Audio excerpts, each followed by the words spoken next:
அஸ்ஸலாமு அலைக்கும் வரஹ்மத்துல்லாஹி வபரகாத்துஹு. பெண்களுக்கு தேவையான ஹிஜாப், புர்கா இவை அனைத்தும் ஒரே இடத்தில் ருஹா ஹிஜாப்ஸ் அப்படிங்கக்கூடிய இன்ஸ்டாகிராம் பேஜில் நீங்கள் பார்த்து கொண்டு உங்களுக்கு தேவையானதை நீங்கள் பெற்றுக்கொள்ளலாம். அந்த இன்ஸ்டா லிங்க் கீழே டிஸ்கிரிப்ஷனில் கொடுக்கப்படுகிறது. ஜின்கள் எதை கொண்டு படைக்கப்பட்டார்கள்? ஜின்களுக்கு அன்பு, பாசம் உண்டா? ஜின்கள் சிந்திக்கக்கூடிய பகுத்தறிவு உண்டா? ஜின்களை கட்டுப்படுத்த முடியுமா? உருமாற்றம் செய்யப்பட்ட ஜின்கள் குறித்தும் ஜின்களினுடைய ஆற்றல் குறித்தும், அதாவது அதனுடைய சக்தி குறித்தும் முழுவதுமாக இந்த வீடியோவிலே இன்னும் பல தகவல்களோடு குர்ஆன் ஹதீஸ் அடிப்படையிலே நாம் பார்க்க இருக்கிறோம். வாருங்கள் நம்மளுடைய வீடியோவிற்கு செல்லுவோம். ஜின்கள் குறித்து முழுமையாக இந்த வீடியோவிலே நாம் அல்லாஹ்வும் அவனுடைய தூதர் முஹம்மது நபி ஸல்லல்லாஹு அலைஹி வஸல்லம் அவர்களும் எவ்வாறாக இந்த மனித சமூகத்திற்கு ஜின்கள் குறித்து சொல்லுகின்றார்கள் என்பதை முழுமையாக நாம் பார்க்க இருக்கிறோம். அல்லாஹு ரப்புல் ஆலமீன் ஜின்களுடைய படைப்பை கூறக்கூடிய நேரத்திலே 15வது அத்தியாயம் 27வது வசனத்திலே கூறுகின்றான், கடுமையான வெப்பமுடைய நெருப்பால் இதற்கு முன் ஜின்னை படைத்தோம் என்றும், மேலும் 55வது அத்தியாயம் 15வது வசனத்திலே தீப்பிழம்பிலிருந்து ஜின்னை படைத்தோம் என்று அல்லாஹ் இங்கே குறிப்பிடுகின்றான். மேலும் அல்லாஹ்வினுடைய தூதர் ரசூல் ஸல்லல்லாஹு அலைஹி வஸல்லம் அவர்கள் கூறுகின்றார்கள், முஸ்லிம் என்கின்ற நபிமொழி தொகுப்பிலே 5722வது ஹதீஸாக அல்லாஹ்வின் தூதர் ஸல்லல்லாஹு அலைஹி வஸல்லம் அவர்கள் கூறிய செய்தியை ஐஷா ரலியல்லாஹு அன்ஹா அவர்கள் அறிவிக்கின்றார்கள். வானவர்கள் ஒளியால் படைக்கப்பட்டனர், ஜின்கள் தீப்பிழம்பால் படைக்கப்பட்டனர். ஆதி மனிதர் நம் தந்தை ஆதம் அலைஹிஸ்ஸலாம் அவர்கள் உங்களுக்கு குர்ஆனிலே கூறப்பட்டுள்ளதை போன்று தட்டினால் ஓசை வரக்கூடிய களிமண்ணிலிருந்து படைக்கப்பட்டார் என்று அல்லாஹ்வினுடைய தூதர் சொல்லுகின்றார்கள். ஆகவே ஜின் படைப்பு தீப்பிழம்பிலிருந்து படைக்கப்பட்ட ஒரு படைப்பாகும். ஆம், இங்கே நெருப்பால் படைக்கப்பட்ட இந்த ஜின் வகைதான் சைத்தான்களுடைய ஒரு வகை.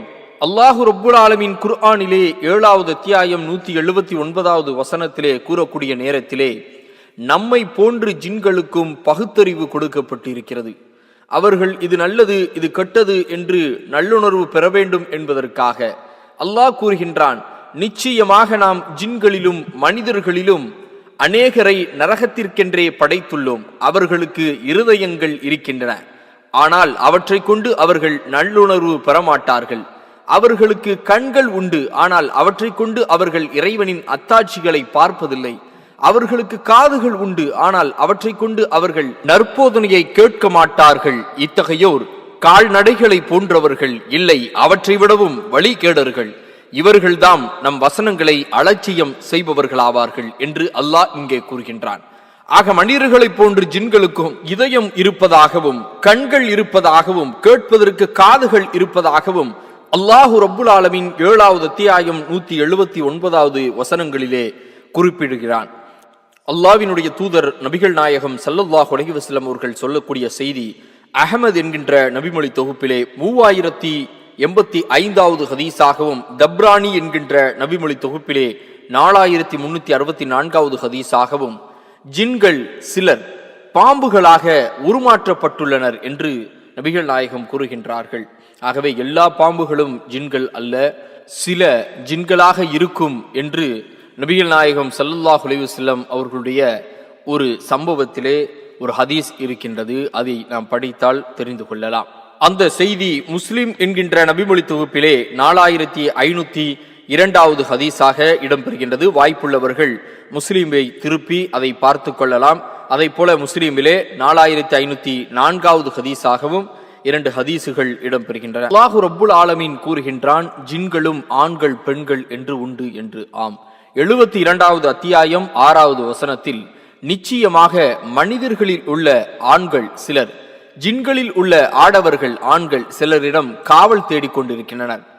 இதனால் அவர்கள் ஜின்களில் உள்ள அவ்வாடவர்களின் அந்த ஆண்களின் மமதையை பெருக்கிவிட்டனர் என்று அல்லாஹ் இங்கே கூறுகின்றான். ஆக ஜின்களில் ஆண்டவர்கள், அதாவது ஆண்கள் பெண்கள் இருப்பதாக இந்த வசனங்கள் நமக்கு சொல்லுகின்றன. அல்லாஹ்வினுடைய தூதர் ஸல்லல்லாஹு அலைஹி வஸல்லம் அவர்கள் ஒரு காரியம் கழிவறைக்கு செல்லக்கூடிய நேரத்திலே செய்வார்கள். புகாரிலே 142வது ஹதீஸாக இடம்பெறுகின்றது. அல்லாஹ்வினுடைய தூதர் ஸல்லல்லாஹு அலைஹி வஸல்லம் அவர்கள், இறைவா, அருவருக்கத்தக்க செயல்கள், இழிவான எண்ணங்கள் ஆகியவற்றை தூண்டும் ஆண் பெண் ஷைத்தானின் தீங்கிலிருந்து உன்னிடம் நான் பாதுகாப்பு தேடுகிறேன்.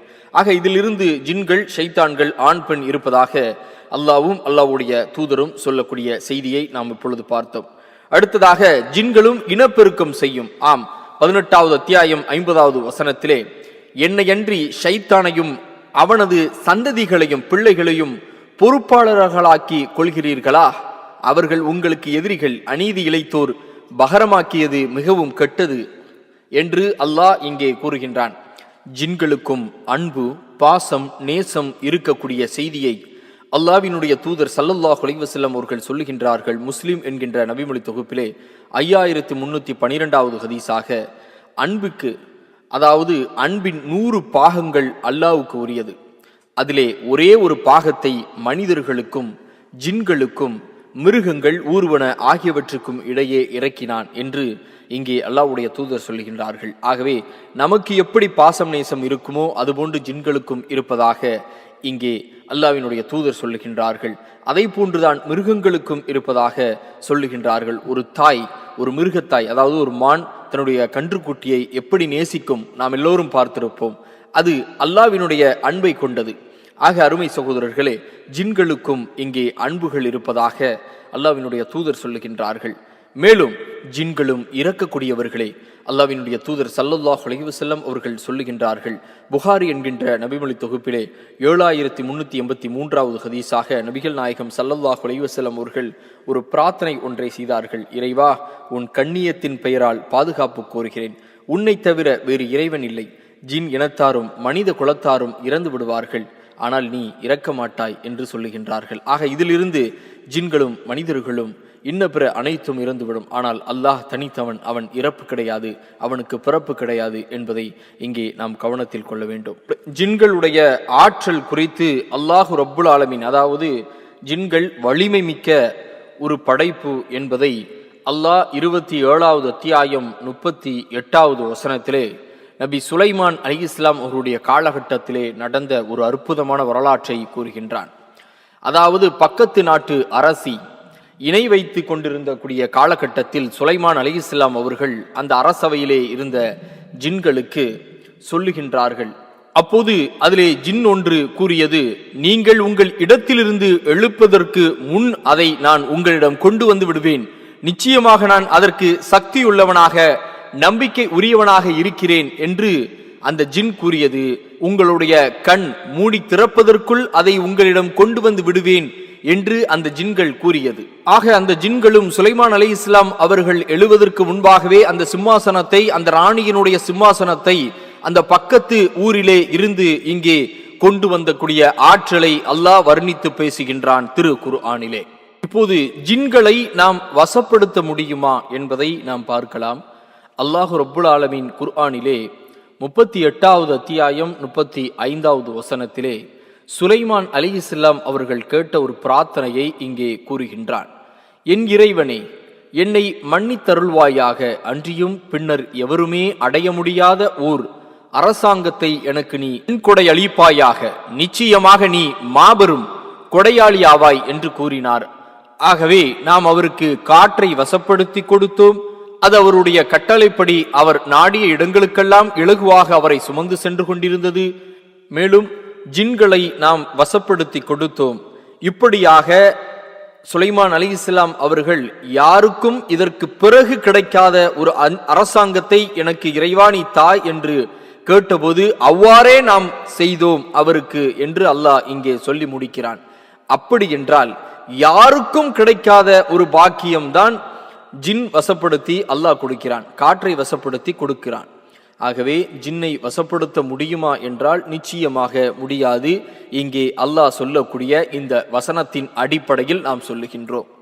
அந்த வசனத்தை முழுவதுமாக பார்ப்பதற்கு அல் குர்ஆனிலே 38வது அத்தியாயம் 35வது வசனத்தில் இருந்து நீங்கள் 39வது வசனம் வரைக்கும் படித்தால் நிச்சயமாக தெரியும். அல்லது நபி சுலைமான் அலைஹிஸ்ஸலாம் அவர்களுடைய வரலாற்றை நீங்கள் பார்த்தால், படித்தால் நிச்சயமாக அது குறித்து உங்களுக்கு தெரியும்.